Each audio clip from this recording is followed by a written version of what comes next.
إلهي لست للفردوس أهلا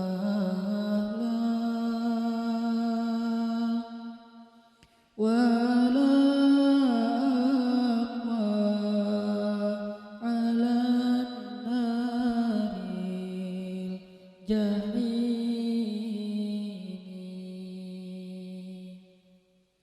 فهب لي توبة واغفر ذنوبي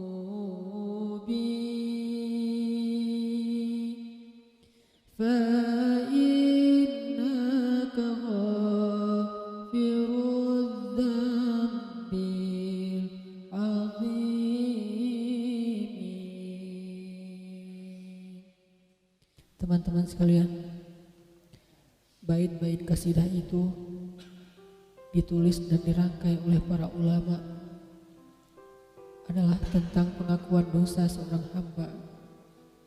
Ketika seorang hamba berada di puncak penyesalan dan merasa tahu diri bahwa dia adalah seorang hamba yang kotor, sehingga dia mengatakan, Ilahi lastu lil firdausi ahla. Ilahi, sesungguhnya saya tidak layak masuk ke surga Firdaus. Saya kotor, saya hina, saya penuh cela, saya banyak aib, saya banyak dosa. Sangat tidak layak saya masuk ke surga Firdaus-Mu ya Allah. Tidak ada satupun amal yang bisa saya banggakan sehingga menjadi jalan bagi saya masuk ke surga Firdaus-Mu ya Allah. Kita harus merasa diri kita rendah di hadapan Allah. Itulah kenapa kita sujud. Dan Allah suka kepada orang yang merendahkan diri di hadapannya. Itulah kenapa Allah suka kepada hamba yang bersujud. Seandainya pintu surga itu terbuka dengan kunci amal solih, saya tidak punya kuncinya ya Allah. Saya beramal solih tetapi belum layak untuk membuka pintu surga. Saya sholat, saya puasa, saya tarawih, saya sedekah, tapi semua itu belum cukup untuk membuka pintu surga karena keterbatasan amal solih saya. Masih banyak kesalahan dalam amal-amal yang saya kerjakan karena saya bodoh ya Allah. Lalu bagaimana nasib saya kelak di akhirat ya Allah? Jika ditimbang-timbang, sungguh kedurhakaan saya lebih sering daripada istighfar saya ya Allah. Saya tidak pantas menjadi penghuni surga ya Allah. Wala aqwa 'alan naril jahimi.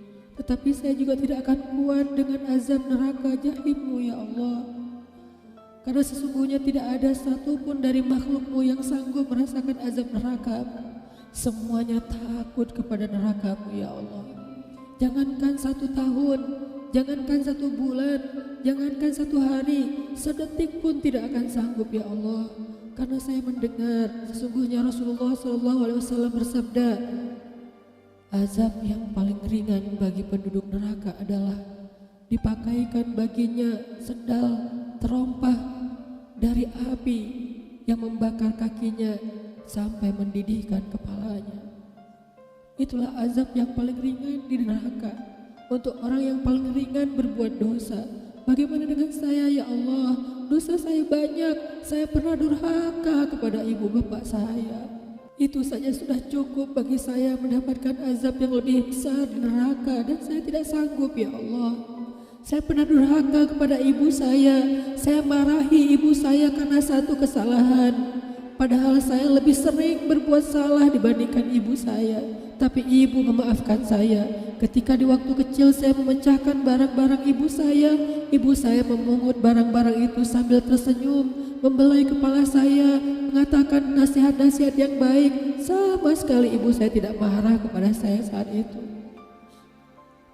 Tapi ketika telah dewasa, tidak sengaja ibu saya yang sudah tua renta kadang memecahkan barang saya, merugikan sedikit saja dari harta saya marah seperti setan ya Allah. Saya bentak ibu saya ya Allah, bahkan kadang membuat ibu saya terluka, kaget, takut.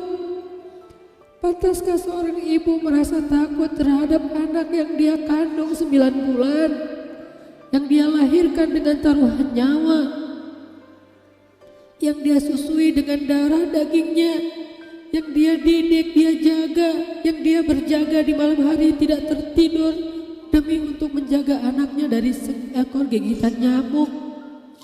Pantaskah ibu merasa takut terhadap anaknya sendiri? Cukup satu dosa besar saja durhaka kepada ibu membuat saya pantas masuk api neraka. Belum lagi dosa saya kepada ayah. Ketika saya berdebat habis-habisan di hadapan ayah saya, hanya ketika ayah saya menasihati saya dengan satu nasihat sederhana, saya debat ia, seolah-olah wawasan saya lebih banyak, ilmu saya lebih banyak, pergaulan saya lebih luas, pendidikan saya lebih tinggi, padahal semua itu saya dapatkan hasil dari perjuangan dan pengorbanannya. Ketika keduanya sudah menjadi tua dan lemah, kadang keduanya rindu kepada saya, ya Allah. Mereka memberi kami pesan, ya Allah. Mereka bertanya, bagaimana kabarmu anakku? Tapi kami tidak peka. Hati kami tertutup dengan ego dan sombong. Kami tidak bisa membaca teks itu dari perasaan mereka. Kami hanya membaca teks mereka dan tidak segera membalasnya. Kami anggap teks dari orang tua kami tidak penting, masih bisa ditunda untuk dijawab nanti sore. Padahal mereka sedang kangen, sedang rindu kepada kami, ya Allah. Mereka tidak mengatakan kami rindu kepadamu wahai anakku, karena mereka tahu kalimat itu akan mengganggu kami. Kalimat itu akan menjadikan hari kami tidak lagi mudah. Kalimat itu akan merusak konsentrasi kami dalam bekerja. Kalimat itu akan menghalangi banyak urusan kami, sehingga mereka menahan diri. Mereka hanya bertanya, apa kabar kami?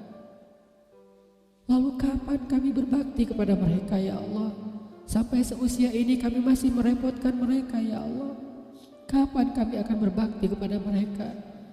Rasanya kami lupa. Entah kapan kami pernah memijat kaki mereka setelah mereka seharian bekerja. Entah kapan kami pernah memberikan minuman hangat untuk mereka. Kami durhaka kepada orang tua kami, ya Allah.